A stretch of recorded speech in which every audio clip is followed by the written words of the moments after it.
Ka dutangire dusenga Imana kugira ngo Imana ize kubana natwe, Imana iturengere kandi twiteho. Data wa twese muremye ijuru n'isi, Imana nziza, Imana ikomeye, Imana icyakira kudukunda, ndagushimiye isaha nk'iyi ngiyi, gushimiye urukundo rwawe, gushimiye kugira neza kwawe gukomeye kwabanye nanjye minsi yose itambutse. Mwami warandinze, Mwami urinda n'abacu, Mwami Yesu Kristo. Suko ibyago n'amakuba byabuze, suko intambara zabuze, ariko Data wa twese wagiye uturinda ntukirwe hejuru. Rero Kristo mwiza, weze ubugingo bwanjye, weze n'akanwa kanjye n'umubiri wanjye, kugira Mwami hatabonekaho umugabo Mwami yongeye kuba Mwami nkacirwaho urubanza. Yesu maze kuntunganya rero, ntube muri jyewe kandi ugwiriye, mwuka wera we muri jyewe kandi abane nanjye kandi agumane nanjye, kugira ngo umwanya wose Mana mvuge mbwirishwe nawe. Bisabye Imana nizeye mu izina rya Yesu Kristo ko Yesu, amina. Data wa twese rero nahabwe icyubahiro kandi yamamare iyi saha y'akano kanya. Tugiye kuganira ku ijambo rivuga ngo ubugingo buruta byose. Ijambo ubugingo buruta byose. Ushobora kumva ijambo ubugingo kumva ko ari ikintu gisanzwe, ariko ubugingo ntabwo ari ikintu gisanzwe. Kugira ngo umuntu abone ubugingo bisabwa gukora cyane. Kugira ngo umuntu abone ubugingo bisabwa kuba maso. Kugira ngo umuntu abone ubugingo bisabwa kwirinda. Kugira ngo umuntu abone ubugingo bisaba kurwana, ndetse kurwana cyane. Yesu natugirire neza kandi Yesu natwiteho. Yesu naturengere. Yesu adukomeze. Yesu arusheho kutubera ingabo idukingira, kugira ngo iyi jambo tugiye kuganiraho wowe uzaryumva, wowe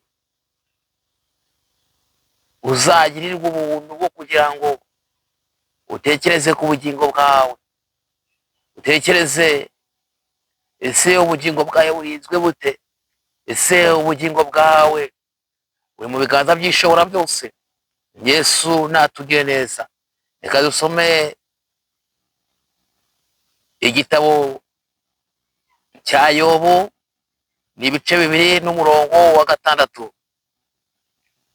Uwiteka abwira Satani ati, dore ari mu maboko yawe, keretse ubugingo bwe gusa aba ari bwo wirinda. Yesu natugire neza.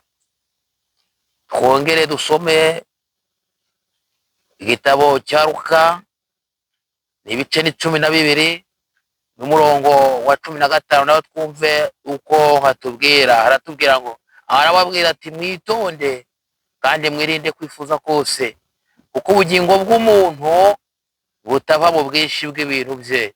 Yesu natugire neza. Twongere dusome ijambo ry'Imana riboneka mu byahishuriwe Yohana, ni igice cya 20 n'umurongo wa 15. Twumve naho uko hatubwira. Haratubwira ngo, kandi umuntu wese utabonetse ko yanditswe muri cya gitabo cy'ubugingo ajugunywa muri iyo nyanja yaka umuriro. Uwiteka nahabwe icyubahiro. Uwiteka naturengere. Uwiteka nashyirwe hejuru, we utwimana uko bwije n'uko bukeye, mu biduhiga, mu bitugeza byose. Yesu nashyirwe hejuru. Jambo duhereyeho riboneka muri Yobu. Iki ni cya gihe Yobu, umugaragu w'Uwiteka, Imana isumba byose, yari ari mu isi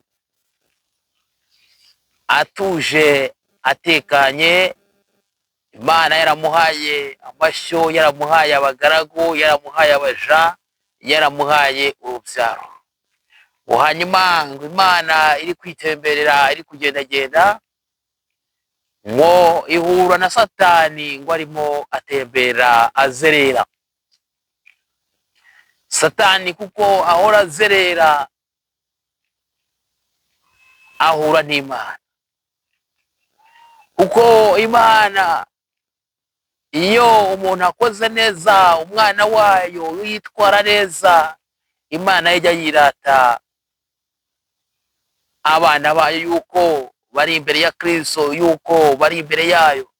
Ngo hanyuma Imana ibwira Satani ari kuzerera mu isi, aribwira ati Satani, wabonye umugaragu wanjye Yobu uburyo anyubaha?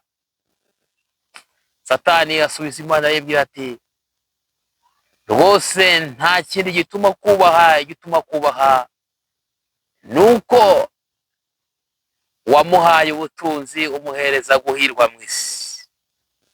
Imana kuko yarebaga mu mutima wa Yobu iravuga ati icyo si cyo anyubahira yuko akiranuka. Maze Satani asubiza Imana ati yewe, ati uramutse umwambuye biriya wareba ko atakwihakana. Yesu natugire neza, Yesu wacu nahabwe icyubahiro.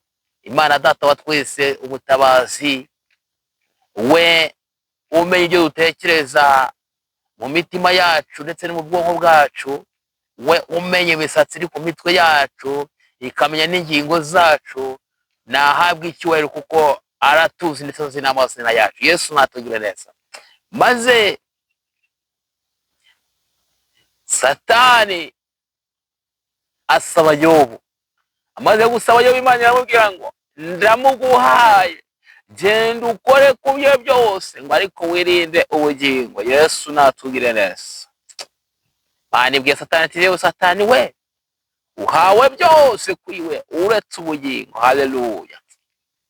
Ubugingo bwacu iyo wamaze kumenya Kristo, iyo wamaze kumenya ko ari ubw'igiciro cyinshi, ubushinganisha muri asorasi y'Imana. Abantu benshi bajya bagira ibinyabiziga cyangwa nabo ubwabo bakajya gushaka ubwishingizi bw'imibiri yabo, cyangwa ubw'imirima yabo, cyangwa ubw'ibihingwa byabo, cyangwa ubw'ibindi bintu byose, amatungo batunze. Ariko abantu bananiwe gushaka ubwishingizi bw'ubugingo bwabo. Icyama buri muntu wese agatekera yuko akwiriye gushaka ubwishingizi bw'ubugingo bwe, kuko ubugingo nibwo bukwiriye kuzabona Kristo. Ubugingo nibwo bufite agaciro kurusha ibindi byose. Yesu natugirira kandi atwiteho. Niba ruzi igifite agaciro, Yobu yari afite ingamiya nyinshi, Yobu yari afite abagaragu, Yobu yari afite abahungu 7 n'abakobwa 3, Yobu yari afite amashyo ndetse n'imirima myinshi, yari afite imikumbi y'intama ndetse n'amahene, yari afite ingamiya, yari afite ubutunzi. Maze Imana ibigabiza Satani. Satani aragenda, amatungo yose arayatwara. Satani aragenda, amaze kugenda anyaga ibintu byose yari atunze. N'abana b'abahungu 7 arabica, n'abakobwa bose arabica. Ariko Yobu akomeza gukiranuka, kuko gukiranuka kwiwe ntabwo kwari gushingiye ku bintu. Gukiranuka kwa Yobu kwari gushingiye yuko yasobanukiwe yuko byose ari Imana yabimuhaye. Yobu arakomeza arakiranuka, akavuga ngo navuye mu nda ya mama nambaye ubusa, nzasubira muri isi ntacyo nambaye. Yobu, inshuti, abavandimwe, Yobu abantu benshi baramushungera inshuti ziwe, kugera naho umugore we amubwira ngo ariko yo watutse Imana. Umugore we bakundanaga cyane, yo baravuga ati hoya nawe ubaye nk'umwe mu bagore b'abapfapfa batagira ubwenge. Iyo mu inshuti ze magara ziramubwira ngo ariko yo watutse Imana ukipfira. Iyo baravuga ati ariko umubiri urarwaye. Yari amaze kurwara ibishyute ku mubiri we wose. Satani yari amaze kumuteza ngo arebe ko yiyahura, barebe ko atuka Imana. Ariko iyo barakomeza arakiranuka, abwira inshuti ze, abwira n'umugore ngo ariko nubwo umubiri urwaye ariko ubugingo ni buzima. Yesu natugire neza. Abagifite ubugingo buzima muge mukomeza mushimire Imana kandi mushyire muri assurance yo mu ijuru, kugira ngo mukomeze mwamamaze kugira neza kwa Kristo, kugira ngo ubugingo bwanyu hatazagira ikibanyaga. Mutekereze neza yuko buri muntu wese icyamugirira agaciro ni ubugingo buzima, ni ubugingo buri mu burinzi bw'Isumba byose. Yesu natugire neza. Rero iyo turebye muri Luka muri 10:15 tugira ngo ubwinshi cyangwa ibintu byinshi ntibitanga ubugingo. Iyaba ibintu byinshi byatangaga ubugingo, ntabwo nyamutunzi yaba yaragiye ahacekerwa, ntabwo yaba yaragiye mu mubabaro, ntabwo yaba yaragiye hari ahantu ababazwa, hanyuma Lazaro wakombaga washakaga utwatuvungukira tuvuye ku meza yiwe ngo ajye mu gituza cya Buramu. Yesu natugire neza. Ngo ubwinshi bw'ibintu ibyo utunga byose, ibyo ushakisha hatarimo gukiranuka, ibyo wirirwa wirukira hatarimo kwakira Yesu Kristo nk'umwami n'umukiza wawe, amafaranga ushaka, imodoka ugura, amazu wubaka, icyubahiro cyawe, udafitemo gukiranuka ntaho bizakugeza mu bwami bwo mu ijuru. Mu isi uzagera ahakomeye, uzahabwa intebe nziza wicaye, ariko mu bwami bwo mu ijuru nta bugingo ufite, uzamera nka nyamutunzi, ujye muri rwa rwobo rwaka umuriro hahandi abantu babarizwa. Ongera urebe neza yuko mu bintu byawe byose ufite, mu byo utunze bikiranukemwo. Fasha imfubyi, fasha abapfakazi, fasha indushyi n'abaremerewe, sura abarwayi, gera mu mpande nyinshi zitandukanye, kugira ngo wite kuba babaye kubashuje, kuko bwinshi bw'ibintu niba budatanga ubugingo buhoraho. Iyo Kristo, iyo Imana iza kwemera yuko bwinshi bw'ibintu bitanga ubugingo, abakene ntago twari kuzabona ubugingo. Iyo buza kuba bugurwa bisaba gutanga amafaranga, ntaho twari kuzinjira. Ariko kuko Kristo yishyuye byose, yaje mu isi ajya ku musaraba, akuraho ibitambo n'abatambyi, akuraho za numa z'intungwa zidafite inenge, akuraho ya masekurume, akuraho bya bindi byose byari gutuma biba urusika byo kubishaka. Kristo atubera igitambo kimwe kizima. Yesu ashimwe kandi ahabwe icyubahiro. We wemeye kuza gukuraho ibyo bitambo n'abatambyi. Mu gihe Kristo yari ari ku musaraba yireherezaho amahanga yose, ngo maze agiye gutangwa turi ku mutwe, ngo maze ngo umwenda ngo ukingirije ahera, ngo ndetse ngo ahera cyane h'urusengero gutabukamo kabiri, kugira ngo buri muntu wese yigerereyeho. Yesu nahabwe icyubahiro. Mwene data muvandimwe, we wamaze gusobanukirwa ko Kristo ari umwami w'inzira ijya mu ijuru, nawe utari wamwakira, ongera utekereze neza, wongere urebe ibyo urimo, wongere urebe uko umeze, wongere urebe uko ugenda, wongere urebe niba ugikiranuka, wongere urebe niba ukimaramaje, utekereze rero yuko nyuma y'ubuzima hari ubundi buzima. Torero ry'Imana, wowe Kristo yagiriye ku musaraba, wowe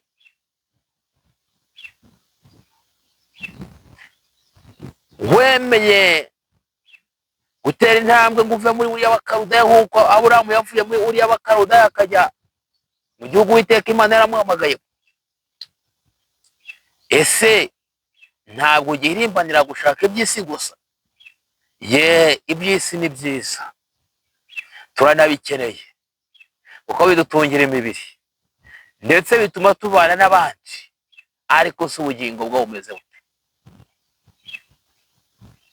Ubugingo bukora ibyaha nibwo buzapfa, ariko ubugingo bw'umukiranutsi ntabwo bupfa, burasinzira. Yemwe muri gukusanya ibintu bitandukanye ndetse mukagura abakene kugira ngo mutunge ibyabo,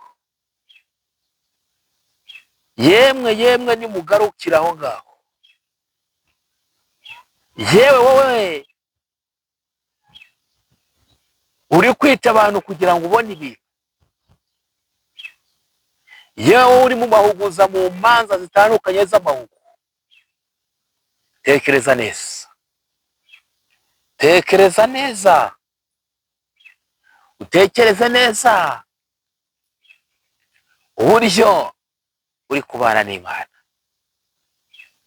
Tekereza neza, ese uyu munsi uramutse uhamagawe ubugingo bwawe bwajya he? Ese uyu munsi uramutse utumiwe n'urupfu, ntabwo wamanuka muri wa mworera? Tekereza neza uburyo utwaye agakiza utawuhetse ingobyi umwanya yaraheze kera. Mu Byahishuwe igice cya 20 hatubwiye neza ngo umuntu wese utanditse muri icyo gitabo cy'ubugingo ngo ajugunywa hanze muri rwa rwobo rwaka umuriro. Yesu natugire neza. Ubuzima burahenda, ariko ubugingo buruta byose.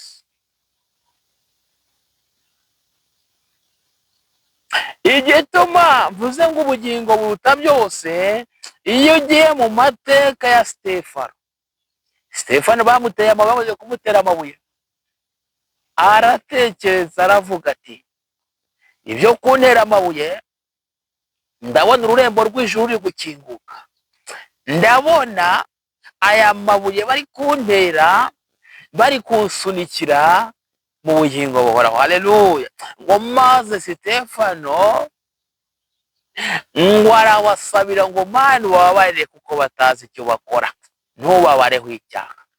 Bene data bavandimwe, abakurenganya ese ntabwo bavuma, ntabwo batuka?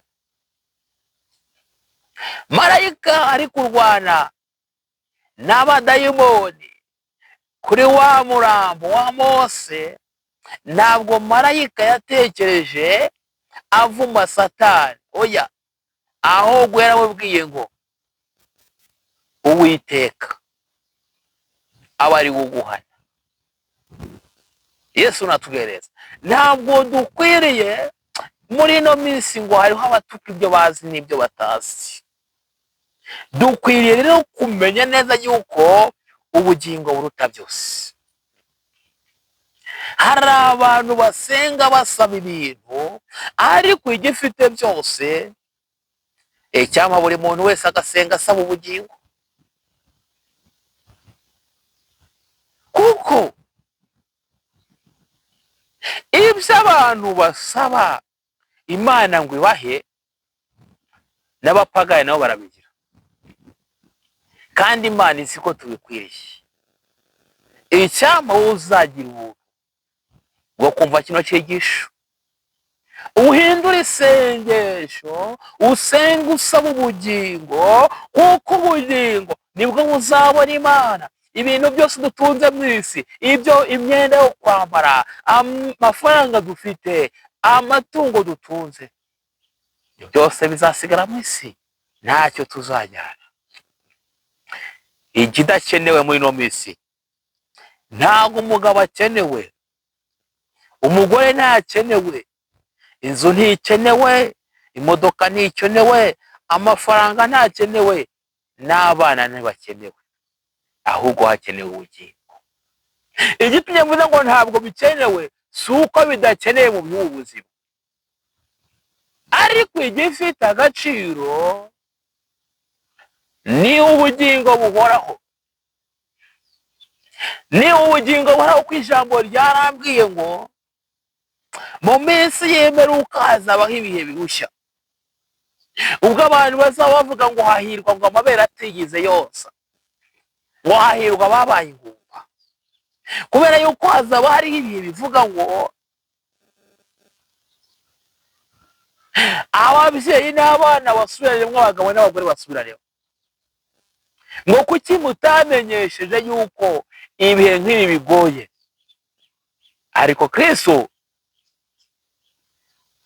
yaciye iteka, yakuyeho urusika, kugira ngo buri muntu wese arusheho kwitekerezaho, buri muntu wese akizwe neza, buri muntu wese ahindukire yigerereyo. Ijambo ry'Imana ni inkota y'amugi abiri. Ushobora kuyitikura mugenzi wawe, ariko nawe ikakugarukira.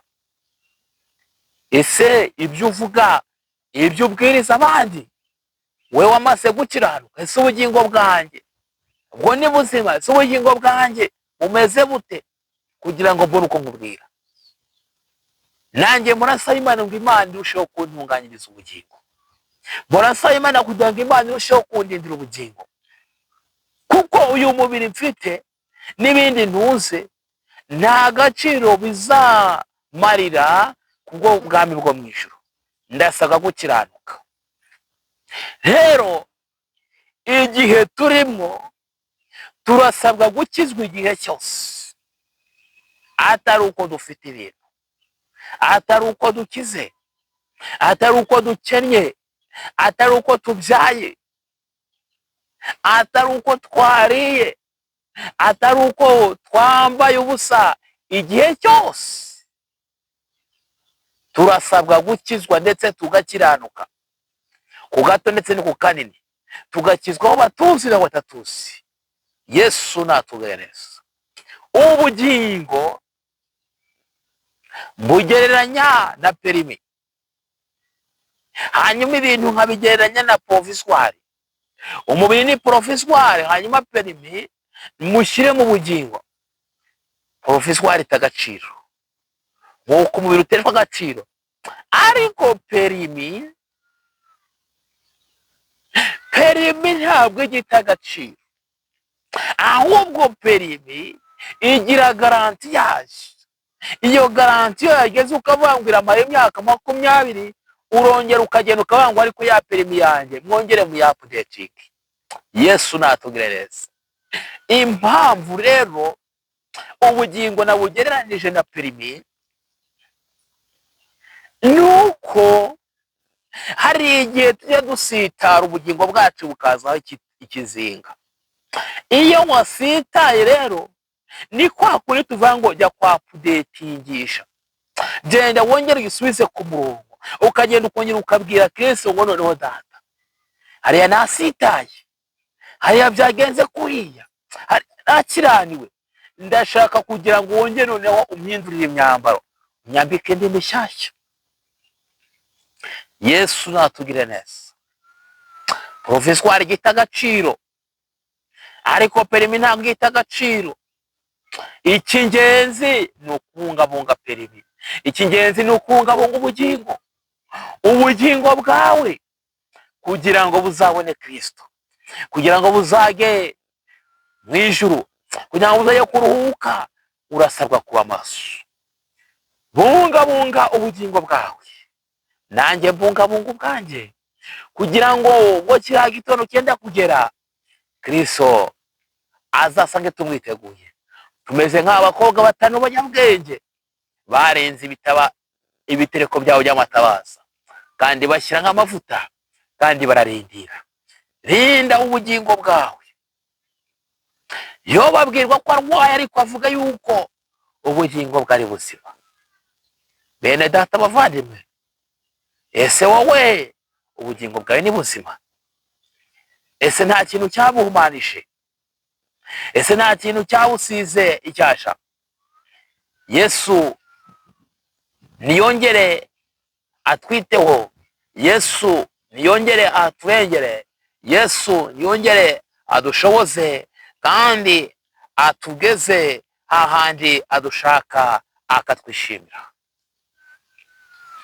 Rero abantu bakora ibyaha muri uyu murimo bagakomeza umurimo, abo nta bugingo bafite, kubera yuko muri iyi minsi abagenzi benshi yakunda kuvuga ngo abanyerondo bivanze n'ibisambo, kandi bambara imyenda ubarebye isa n'iy'abanyerondo, ndetse n'inkoni bitwaza zimeze nk'iz'abanyerondo, ariko nta ngororano mufite mwebwe, mwivanze n'ayandi moko, nk'uko ijambo ry'Imana ryabwiye Efurayimu ngo Efurayimu we, wivanze n'andi moko ndetse wameze n'imizi bitarutaru, ndetse abanyamahanga bakumaze nk'imbaraga, umeze nk'inuma y'injiji.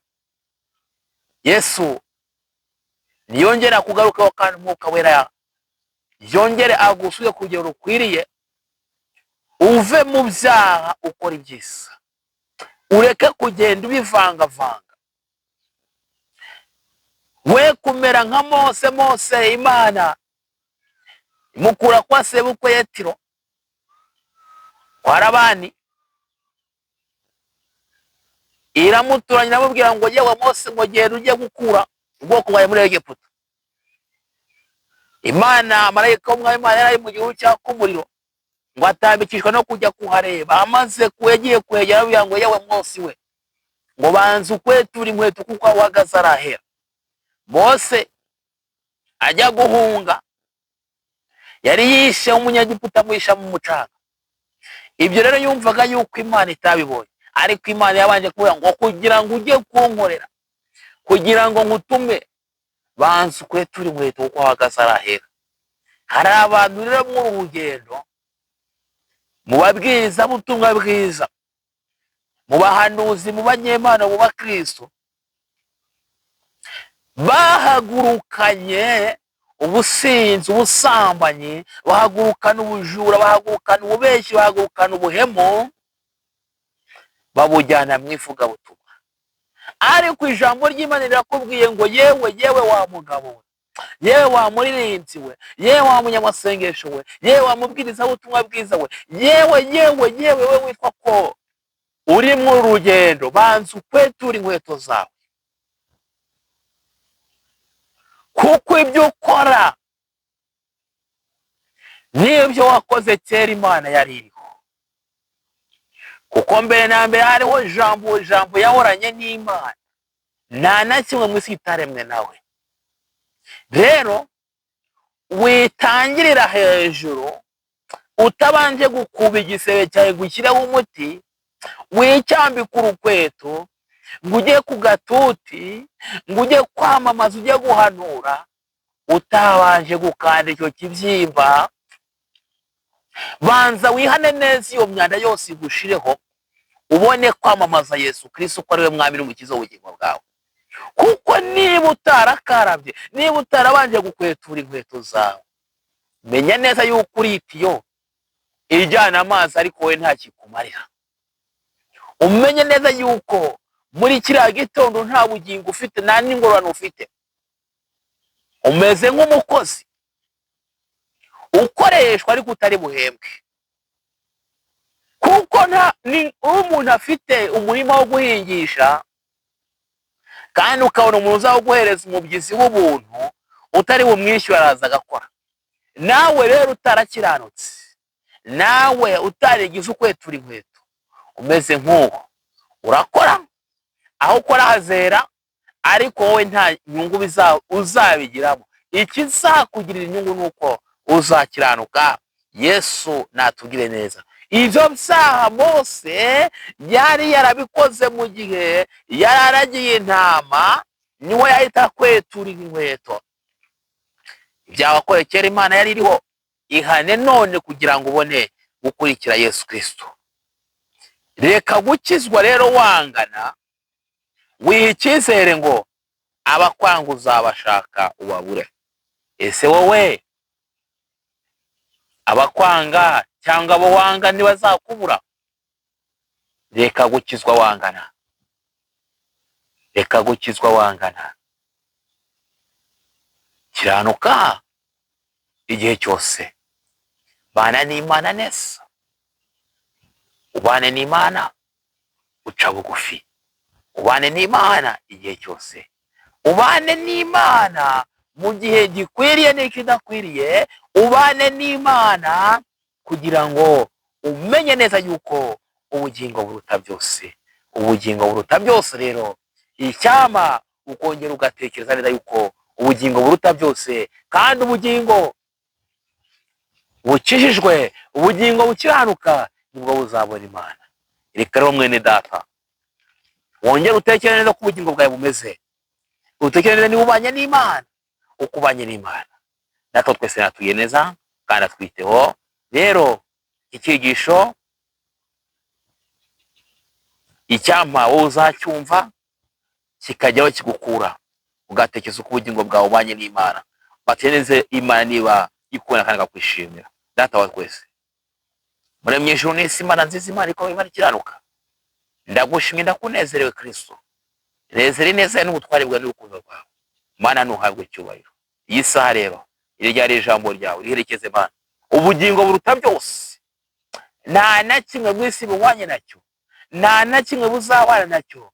Niyo mpamvu usaye kugira Mwami iri jambo riherekeze kandi rushaho kwera imbuto Mwami kuba nzaryumva, kandi rizahindure benshi Mwami waguhindukire bagusange. Ganza Uwiteka we, natuje n'utuze kuba nanjye Mwami, riherekeze kuko wera, urakoze kuko ubyumvise. Bisabye nize mu izina rya Yesu wakoze Yesu, amina. Shalom shalom.